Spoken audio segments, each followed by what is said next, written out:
Prepare yourselves, ladies and gentlemen, for we are about to embark on a journey through the late 80s and early 90s at Pearson, Canada's busiest international airport, as we investigate years of persistent thefts that have thus far failed to yield any leads in identifying the perpetrators.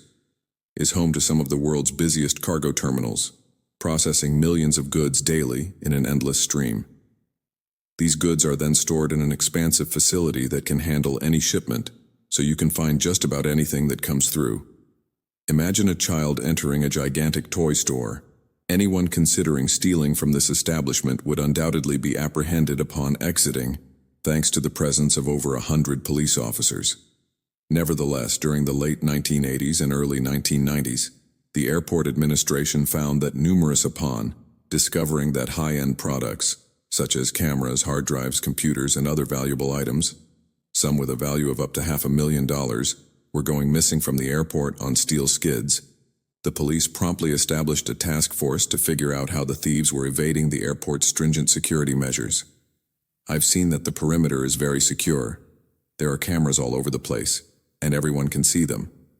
Additionally, there are security guards who check your tag to make sure it's valid before letting you in.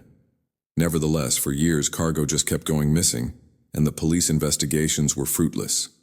As I mentioned earlier, the airport was so large and expansive that nobody could pay attention to what was missing. So many shipments went unnoticed. The investigation procedure was also very complicated, which contributed to the ineffectiveness of their efforts to put an end to the crime. Every day, it was an enormous effort to try to track down the stolen goods. What's more, we're in the 1990s, when there is no system for keeping track of inventory, so it was like trying to find a needle in a haystack. The authorities were also informed too late, which further complicated their job. They asserted that the call came a week later than expected, and because the police weren't notified until then, any evidence that could have been collected at the scene had already vanished. The police were at a loss as to what to do next, but they did manage to get some information from the warehouse employees, who were extremely cooperative.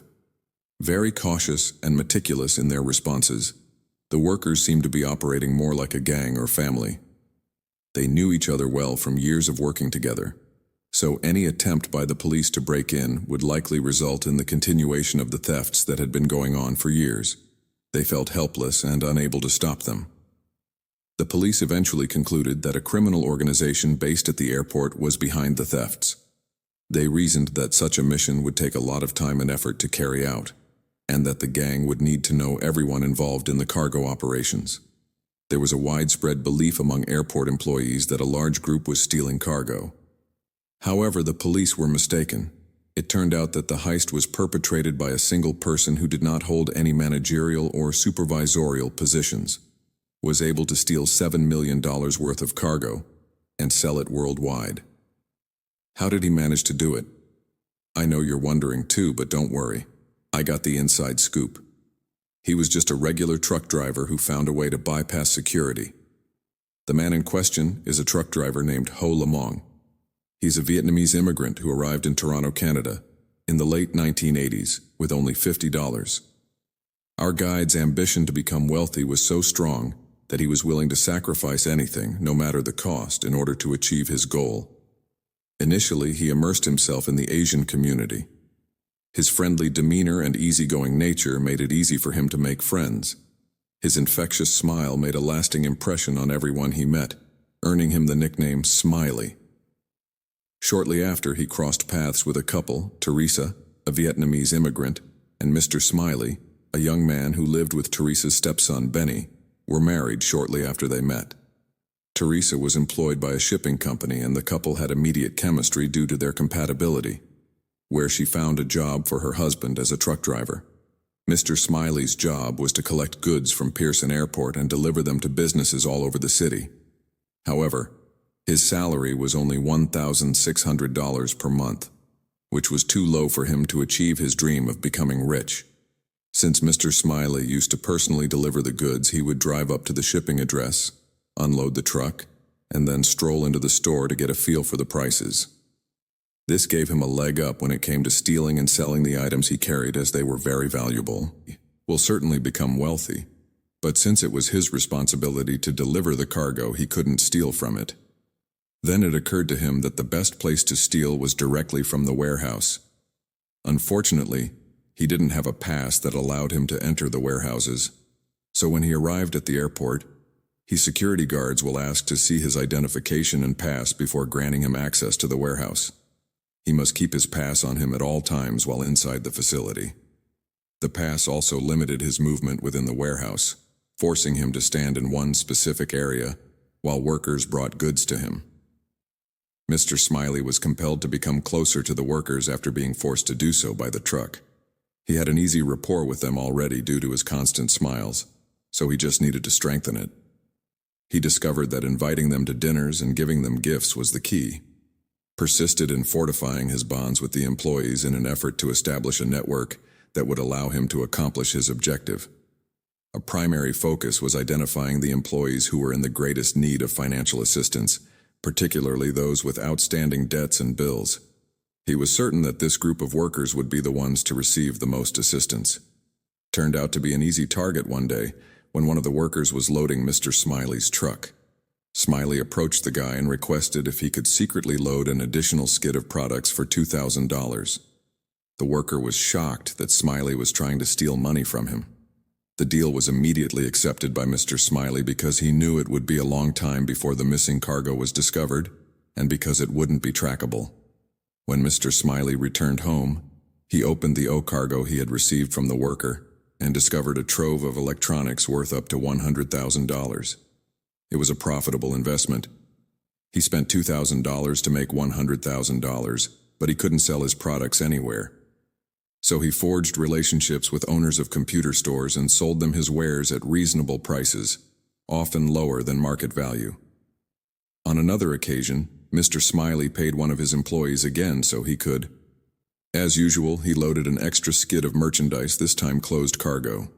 The value of the cargo was obviously lower than that of the electronics, but it was still profitable. As usual, he sold it to friends and contacts for a lower price. Things continued as usual, and his network expanded in terms of coerced workers who helped him with his stealing operation, and shop owners or individuals to whom he sold his pilfered goods. And this is where his empire started to expand. However, he continued to face a major issue. The stolen cargo was selected at random.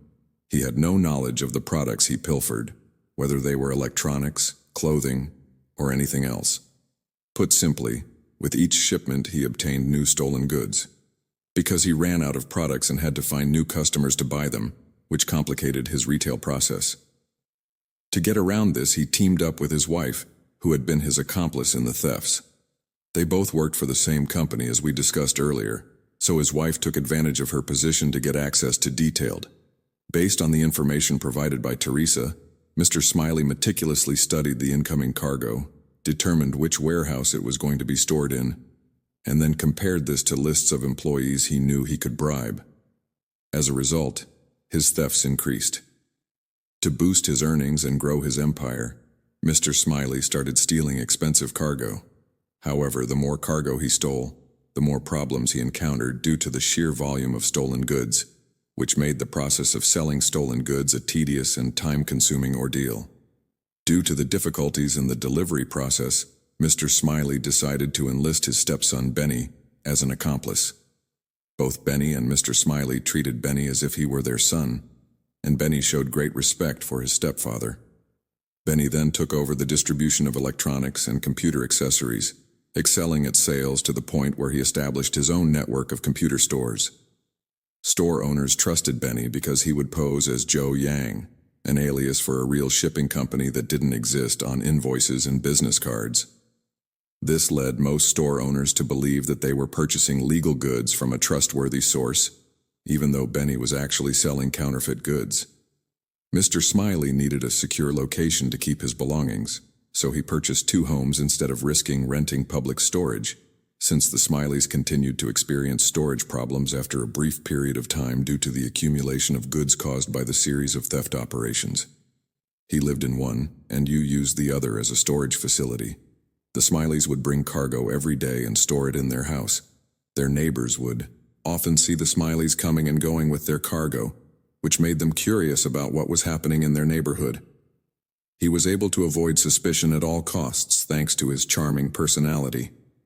He was always friendly to his neighbors, whom he respected and who he showered with gifts on a regular basis. If someone had questioned him about the abundance of goods in his house, he would have simply explained that he worked as a shipper and occasionally turned his home into a makeshift warehouse. His empire was growing, but so were his distribution problems.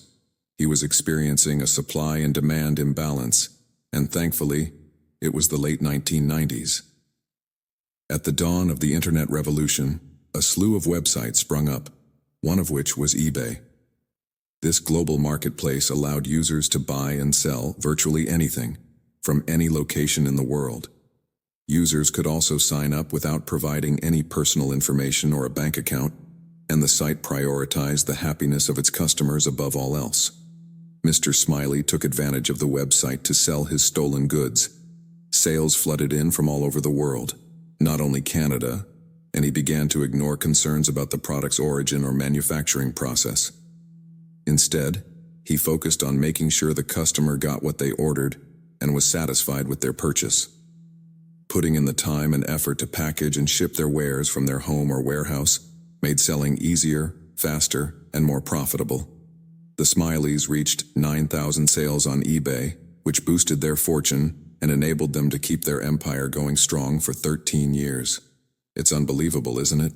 The thefts continued for over 10 years, undetected by the airport administration or the police, because Mr. Smiley saw the cargo workers as his most valuable asset.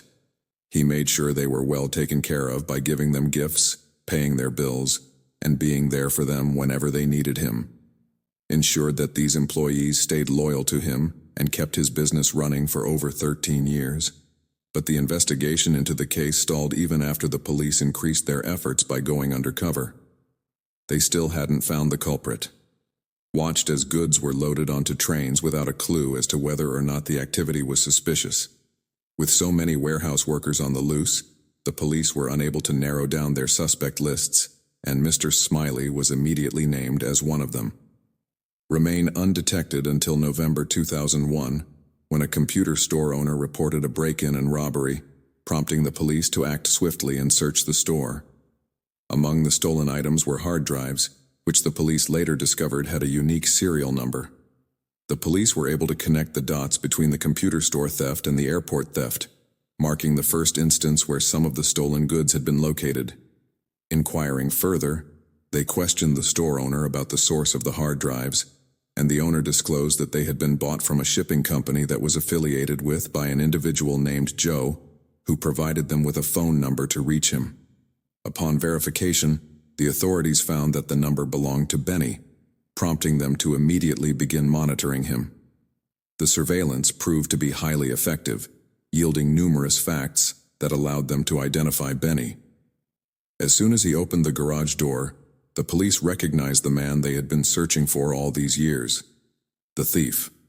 However, they were delayed in making an arrest until they had collected enough evidence to construct a case against Mr. Smiley, the house's owner. A solid case, the authorities were keen to learn how he had been able to pilfer such a large quantity of goods over such a long period of time. To that end, they assembled a crack team of investigators and kept Mr. Smiley under constant observation. Conducted themselves by following Smiley from the moment he collected his truck from the shipping company all the way to the airport, where he loaded it with the goods that were supposed to be delivered. After he brought the stolen cargo to his house, the police were prepared to act. On December 13, 2001, they broke into Smiley's house, and every member of the Smiley family, Mr. Smiley, Teresa, and their stepson Benny, was apprehended by the police. The house, which served as a makeshift warehouse, contained an astounding quantity of goods, and the cops discovered a staggering amount of cash stashed away in every nook and cranny. $2 million in cash. Teresa and Benny were taken into custody by the authorities on suspicion of carrying stolen goods. Prior to their trial, Mr. Smiley agreed to plead guilty, but only if Teresa and Benny were to be freed. This was in exchange for his cooperation and confession, which confessed him to being responsible for. Now that we've reached the end of the video, if you enjoyed it, don't forget to like,